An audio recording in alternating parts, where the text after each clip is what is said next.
Jai Radha Madhava Jai Kunja Vihari.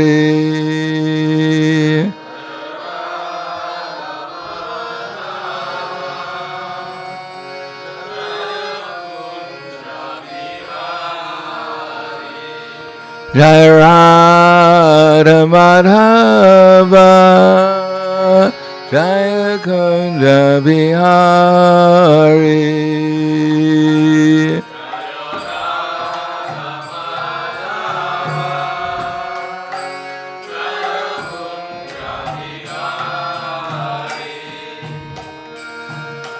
Gopidana Baba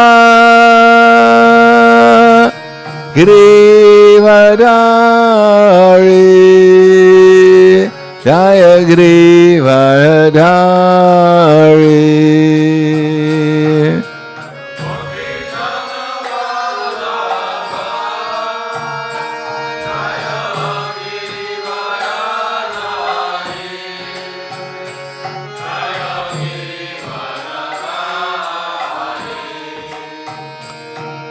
Gopidana Baba Girivadari Jaya Girivadari.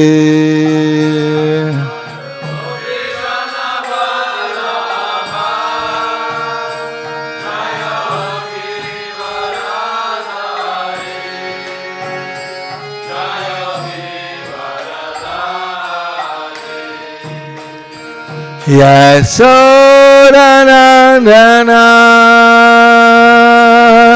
Raja Dhanaranjana Jaya Braja Dhanaranjana.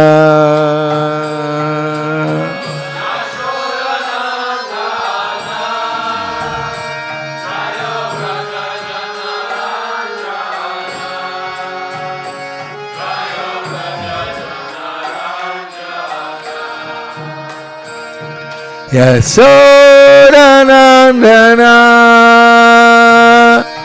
Raja Dhanaranjana Jaya Braja Dhanaranjana.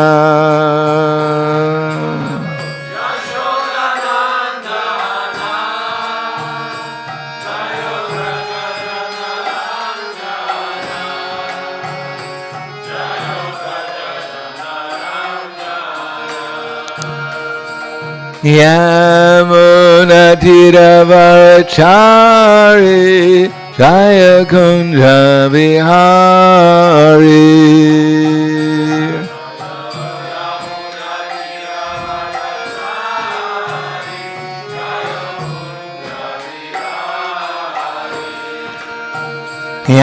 Yamuna Tiravachari Jaya Kunja Vihari.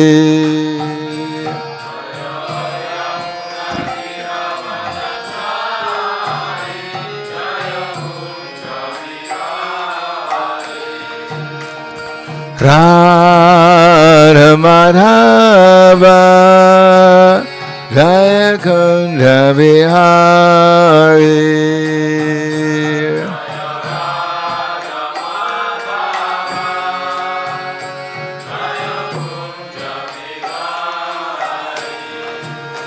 Jai Radha Madhava Jaya Kunja Vihari.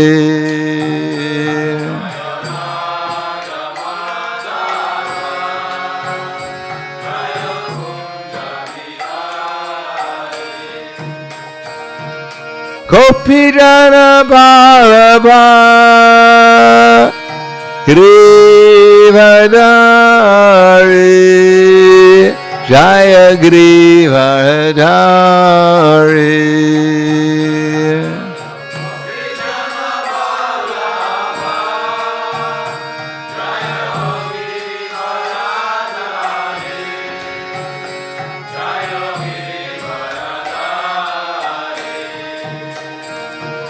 Kopijana Balaba Grivadari Jaya Grivadari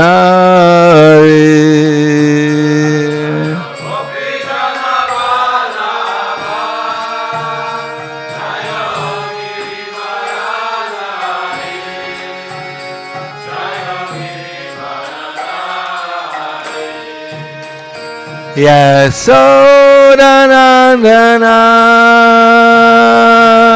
Raja Dhanaranjana Jaya Raja Dhanaranjana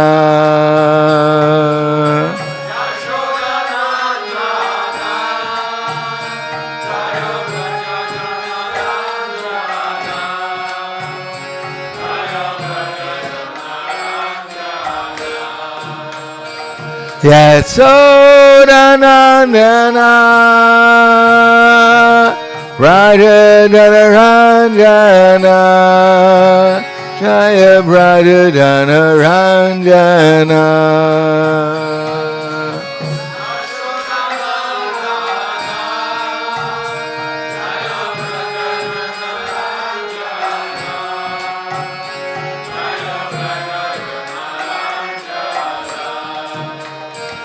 Yamunatiravarachari Jaya Kunja Bihari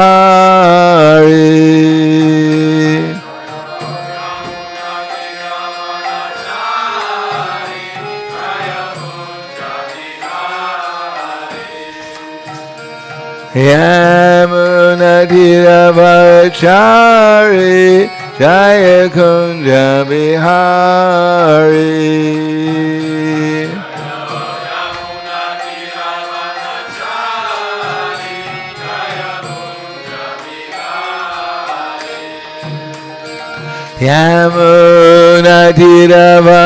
Yamunatiravarachari Jaya Kunja Bihari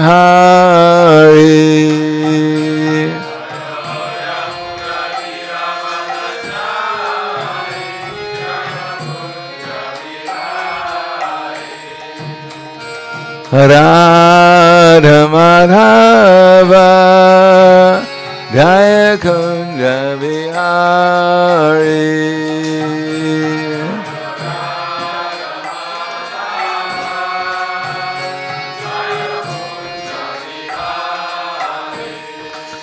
Jaya Radha Madhava Jaya Kunja Bihari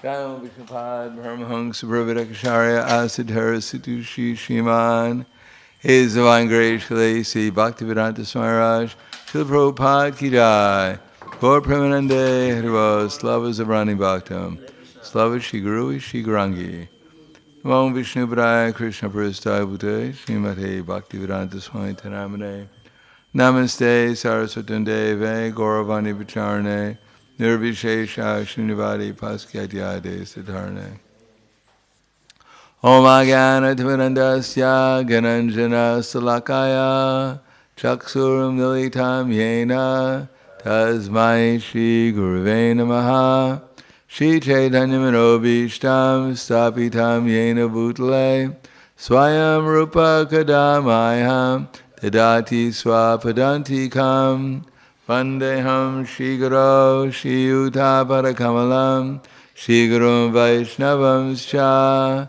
Shri Rupam Sagrajatam Sahagana Raghunatam Vitam Tam Sajivam Sadvaitam Savadutam Vrijana Saitam Krishna Chaitanya Devam Shri Radha Krishna Padan Sahagana Lalita Shri Visakans Vitamscha Hey Krishna Karna Sindho Dinabando Jagatpate Gopesha Gopika Kanta Radha Kanta Namostute Tapta Kanchena Gaurangi Radhe Vrindavaneshwari Prishubhanu Sudha Devi Pranamami Hari Priye Vanchakapa Trivyascha Kripa Sindhu Vyevacha Patiranam Bhavanebhyo Vaishnavebhyo Namo Namaha Shri Krishna Chaitanya Pranitananda Shri Advaita Gadadhar Shivasadi Gaur Bhaktivinoda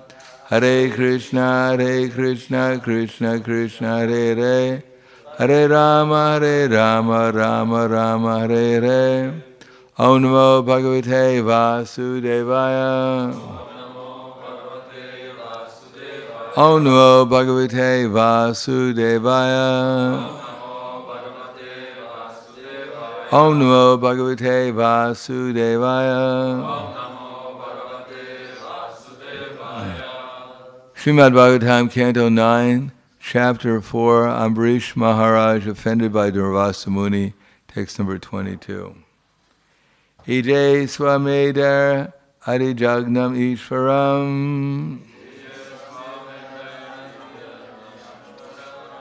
Mahavibhut Yoga Pari Pachitanga Dakshinai Tadhara Vishista Sita Gautama Divir Dvanvan Yabi Shrotam Aso Sarasvatim Ide Swamedar Adijagnam Ishvaram Mahabhut Yao Pachitanga Dakshinai Tadhara Vishista Sita Gautama Divir Vanvanya Bishrotam Aso Sarasvatim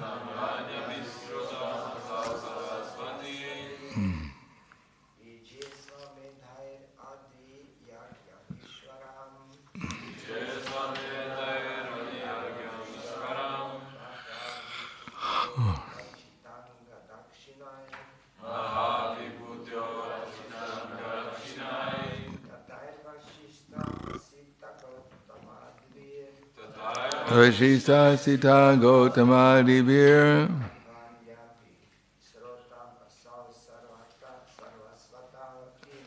Dhanvanya Vishtrotam Asova Shrasvatim. Ladies,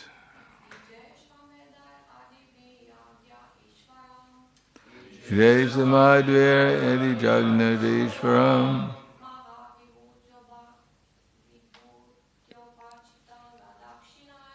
Mahavibhuto Tatichaitu Lakshanai Avishistadi Gautama Divir Dhanvanya Vishrotam Aso Sarasvatim EJ worshipped Ashvamedai by performing the horse sacrifice yagyas. Adijagnam to satisfy the master of all yagyas. Ishvaram, the Supreme Personality of Godhead. Mahavibhutya, with great opulence. Apachita angadakshinai, with all prescribed paraphernalia and contributions of dakshina to the brahmanas.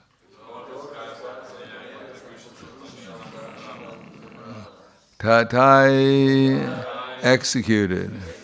Vishista asita gautam adivi,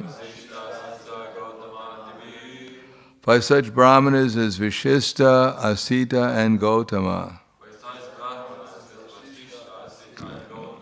Dvanvani, in the desert. Abhishrotam, inundated by the water of the river. Aso Maharaj Ambrisha Sarasvatim on the bank of the Saraswati. Translation and purport by His Divine Grace A.C. Bhaktivedanta Swami Srila Prabhupada. In desert countries where there flowed the river of Saraswati, Maharaj Ambrish performed great sacrifices like the Ashvamedha Yagya, and thus satisfied the master of all yagyas, the Supreme Personality of Godhead. Such sacrifices were performed with great opulence and suitable paraphernalia, and with contributions of dakshina to the brahmanas, who were supervised by great personalities like Vashishta, Asita, and Gotama, representing the king, performer of the sacrifices. Purport. When one performs ritualistic sacrifices as prescribed in the Vedas, one needs expert brahmanas known as yagnika brahmanas. In Kali Yuga, however, there is a scarcity of such brahmanas. Therefore, in Kali Yuga, the sacrifice recommended in Shastra is Sankirtan Yagya. Jagnai Sankirtana Prayer Yanti Hi Sumeda Saha. Instead of spending money unnecessarily on performing yagyas, impossible to perform in this age of Kali because of the scarcity of yagnika brahmanas, one who is intelligent performs Sankirtan Yagya. Without properly performed yagyas to satisfy the Supreme Personality of Godhead, there will be scarcity of rain. Yagnad bhavati bhut parjanya. Therefore, the performance of yagya is essential.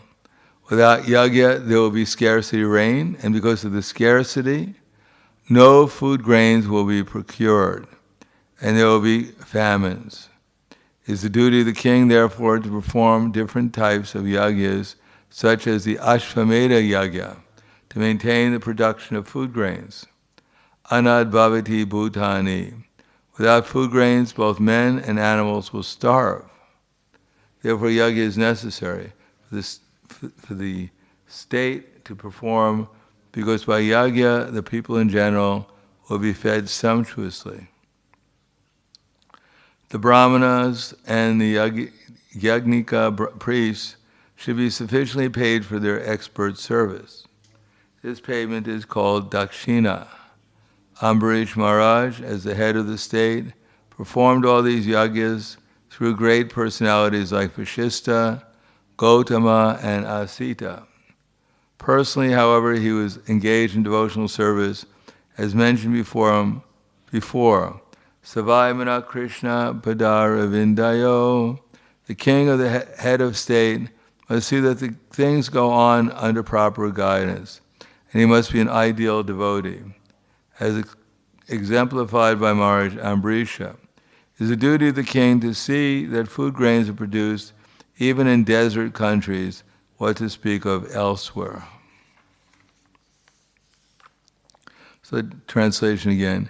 In desert countries where there flowed the river Saraswati, Maharaj Ambarish performed great sacrifices like the Ashvamedha Yagya, and thus satisfied the master of all yagyas, the Supreme Personality of Godhead.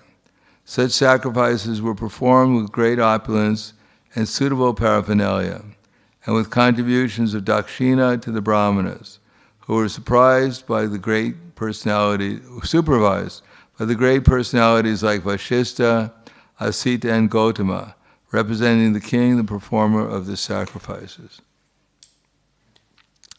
Namo Vishnu Padaya Krishna Prasthaya Bhutaya Srimate Bhaktivedanta Swami Namane Namaste Saraswatam Deve Gauravani Pacharane Nirvishesha Shnivadi Paskyatyade Satarna.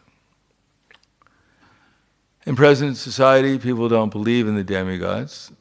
They don't believe in God. They don't believe in the demigods. They don't believe in karma. They have an idea that the material nature came out of nothing, and even if there are laws behind material nature, it has nothing to do with material prosperity. that we're free to do whatever we want, and by modern science, everything will be adjusted. So we can see how well they're doing, see how well everything is adjusted. No one's sick anymore. No one's in anxiety. All the relationships are peaceful and blissful and loving. Everyone's going to live for as long as they want. Everyone is happy all the time. If you go downtown, you see everyone is dancing and singing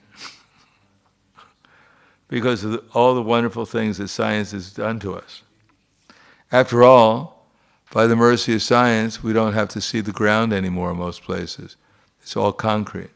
That dirty ground, we don't have to look at it anymore. We can look at the beautiful concrete. We don't have to smell flowers anymore because there's no smell in the flowers anymore. Because the insecticides, the pesticides, the herbicides, and as I always say, the people-cides have taken care of all of that. We don't have to worry about these things like nature anymore because we've destroyed it. And now we replace it with the wonderful workings of man. Concrete, steel, electricity, that's why everyone's so peaceful and happy. You don't have to look at beautiful flowers and trees and birds anymore. You can just look at concrete statues of crazy people.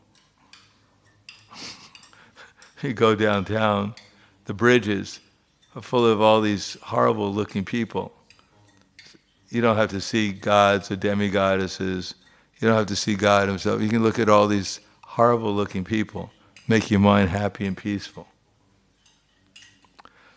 So this is because people's intelligence has been taken away because of their sinful activities. But not only their intelligence is taken away, they have no idea, part of that, they have no idea how things are actually working. They believe that it's working automatically. But according to Bhagavad Gita, anad bhavati bhutani parjana ana sambhava jagna bhavati parjano jagna karma sambudbhava. That all living entities subsist on food grains. So what should actually be the emphasis in modern society? Should it be another iPhone? Well, if they made a chocolate iPhone, I should say carob iPhone,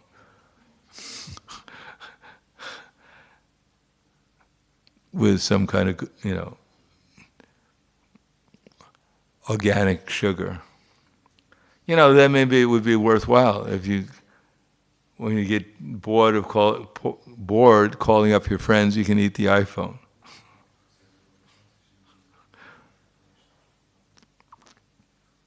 Other than that, there's so much emphasis on technology and so little emphasis upon food. People don't care what kind of food they get. They go to the supermarket. They have no idea where the food came from or who handled it. They couldn't care less. They don't care what soil it was grown in, how it was harvested, when it was harvested, who harvested it, who brought it, how it was brought, where it went through. They don't care at all. They don't think eating is so important.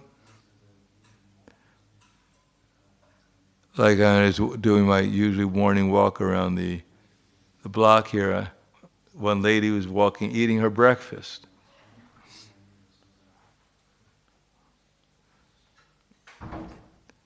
But for them, eating is not a very big thing. They're always looking forward to eating. When it gets time to eating, they don't know how to eat. They don't concentrate on eating. They're too much in anxiety, thinking about a million other things. They watch television while they're eating, or when they go to the movies, the first thing they want to do is eat. And if they're not watching a movie, they're just talking. Talking all kinds of horrible things that make the whole atmosphere so unpleasant that they can't they're in anxiety, so they can't possibly digest the food that they just ate, whatever it might be. And therefore, what do they care? It's all coming out of the grocery. It'll always be there. Because we're good people, therefore the food must be in the grocery store, or else we'll elect another politician.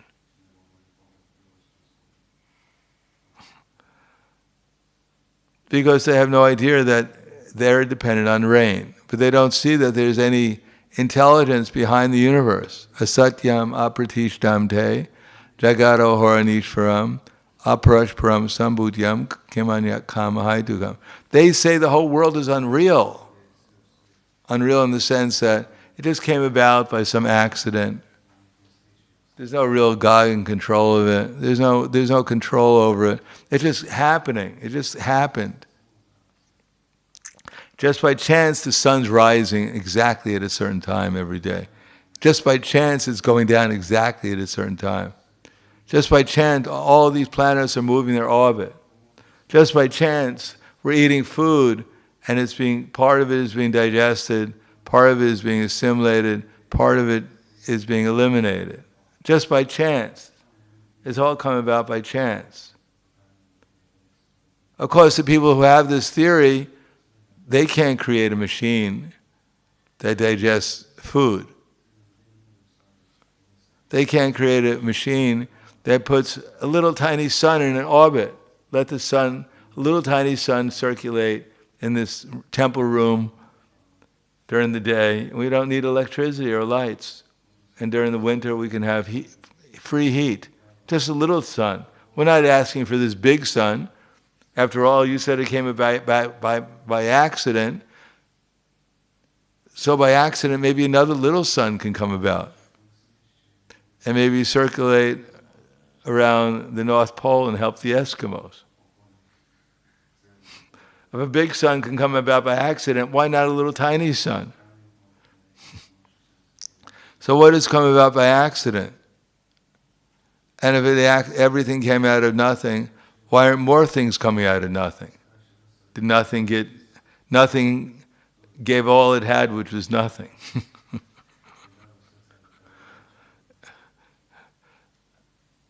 So we can understand that there's an intelligence behind the universe. The planets are moving their orbits by intelligent beings, intelligent personalities are moving them. And therefore the rain is not coming by accident, it's coming by the demigods. But the demigods are not just supplying it because they're forced to do it. They're reciprocating with the living entities on this planet according to their sacrifice. Devan bhava yata dena te deva bhavayantuva parashparam bhavayantak shek param avapsita. The demigods being in charge of everything, Devan bhava yata dena, they supply all necessities to man. But he who enjoys these gifts of the demigods without sacrifice, he's simply a thief. And thieves get punished. And the punishment is, we can see, ati dristi, alpa dristi, too much rain or not enough rain. And therefore, there's always scarcity. Of course, here in Slovenia, there's not so much scarcity. But in other parts of the world, where they've used up all their good karma, it's not that our karma has, in our bank of karma, good karma, there's like an unlimited supply of good karma because we're born in a, quote, civilized country, and there God has blessed us with unlimited good karma.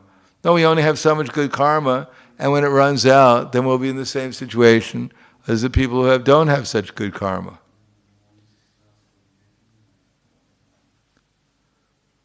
And the people who don't have such good karma, they'll come to here to take the fruits of our good karma. Not that people think, well, we have bad karma, we'll starve to death. Let the people with good karma enjoy. That's not how the material world works in Kali Yuga. Therefore, unless people understand that there is demigods, there's a God, there's demigods, and they're supplying the rain, And from the rain comes the real necessity of life, which is food grains. And unless one concentrates on sacrifice and the growing of food grains, then one will have to go hungry. And if we're hungry, there's no question of Krishna consciousness. When we're not going to meditate on Krishna in our heart, we'll meditate on our stomach. We'll feel Jata Agni in our stomach, not in a worshipful way, but in a very unpleasant way. Therefore, all of Yanti subsists on food grains which are produced from rain. Rain comes from forms of sacrifice, and sacrifice is born of man's prescribed duties.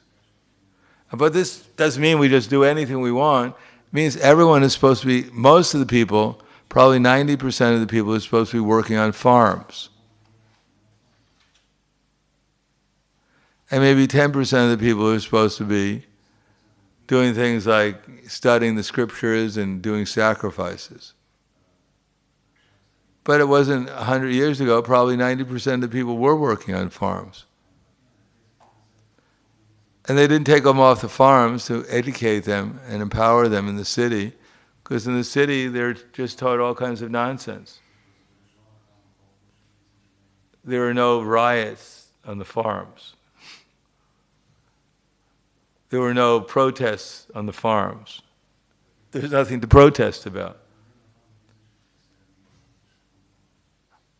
But when people lost their God consciousness, or they perhaps never had it, therefore with technology and industrialization, people they thought, well, maybe this is going to be better because there's so much glitter, there's so much propaganda. When people were living on the farms by themselves, there was no such need as propaganda. People didn't take it seriously. They came by and said, why don't you move to the city? You can see all the bright lights. You can work like a dog. You can eat like a hog. You can have sex like a pigeon. And you can sleep like a bear. Come to the city. So people who aren't interested in such so-called opportunities, but when they figured out how to induce people to come to the city by psychology and basically speaking stealing their land,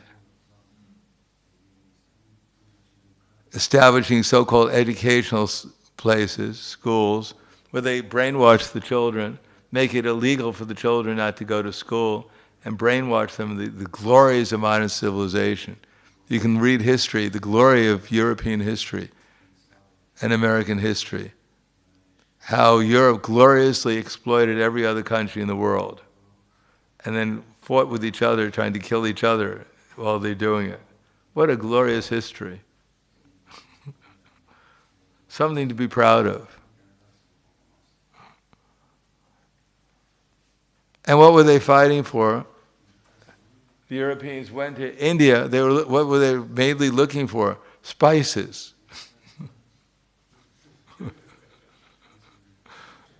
Such a glorious endeavor. They wouldn't grow the spice in their own home. They had to go to India with these boats. And then the British trading company had to cheat the Indians, get them to fight with each other so they can get the spices and bring them back. And of course, eventually they went to America, and they called those people the Indians also, and to steal everything from them. Their gold, their silver, make them into slaves. What a glorious history. Also, they can get something to eat. It was too hard to go in your backyard and throw a few grains on the floor, on the ground, and maybe take out a few weeds once in a while. That was too hard. Big boats, big armies, all to get something to eat. And then making up all this false propaganda, how glorious they are, because they could feed their empty stomach. So therefore, the idea is that Bhagavad Gita has the reality within it, that there are controllers of the universe, and just by chanting Hare Krishna, they'll supply rain, the rain that we need. And if we're intelligent enough to throw throw the grains, the seeds on the ground, we'll get something to eat without all this big endeavor and all this ugra karma. And then people can actually chant Hare Krishna with a peaceful mind.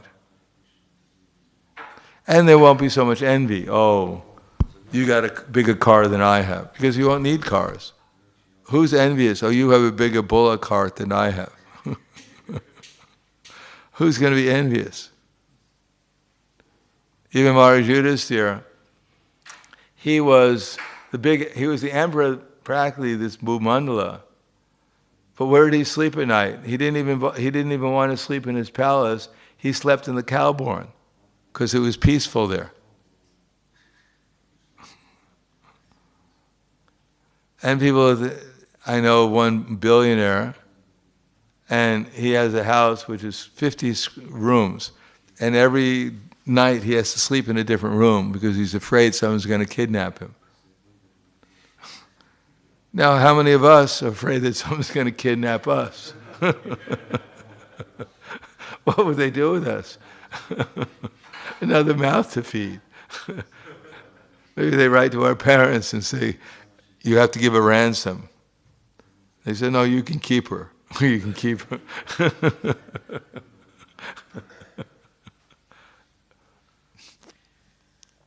So they made all this big endeavor, and the result is they're simply full of anxiety.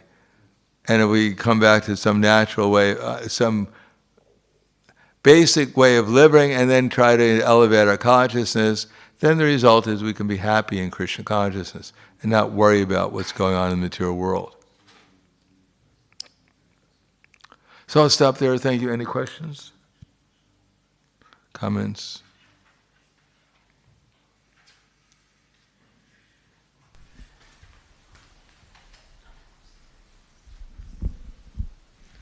Hare Krishna Maharaj, thank you for a very inspiring lecture. I would like to ask,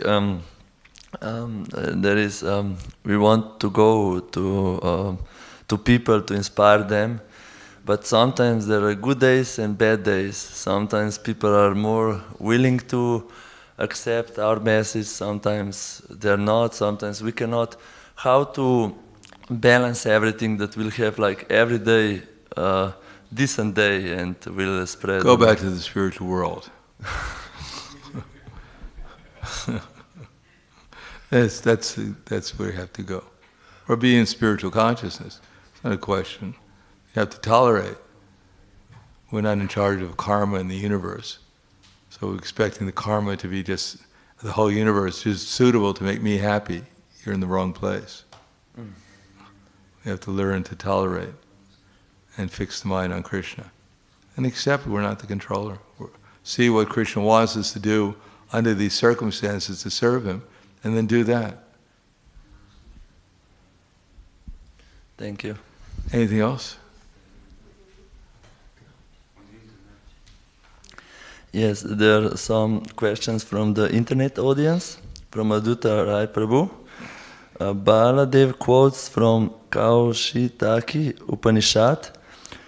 He removes his pious and impious reaction. His loving relatives attain his piety, and those hateful of him attains his impiety. 36. Question is, this quote speaks about God, but it sounds that he has a stock of piety and impiety. Sounds very strange. I also don't understand. Can you say it again? In the Kaushika Upanishad it says what? Yeah, he removes his pious and impious reactions. His loving relatives attains his piety, and those hateful of him attains his impiety. But that has nothing to do with Krishna. If you love Krishna, then that's the ultimate piety. And if you hate Krishna, that's the ultimate impiety. You become impious. Then the second question is, I read that Maharaj Ambarish heard Srimad Bhagavatam from the very beginning to the end as it was spoken by Sukadeva Goswami. This means Ambarish lived in Kali Yuga, but why then he did not perform Sankirtan Yagya but Ashwamedha Yagyas? Oh, I don't know when Ambarish Maharaj, this is not Kali Yuga, this is, at least it's Treta Yuga or sometime. Or even if it is Kali Yuga, it's the beginning of Kali Yuga. Before Chaitanya Mahaprabhu came.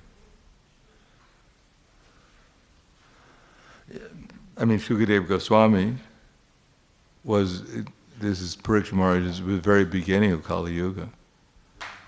After Krishna left, just after Krishna left, the Bhagavatam was spoken. Grantaraj Srimad Bhagavatam ki jai, Srila Prabhupada ki jai, Gaur Premanande.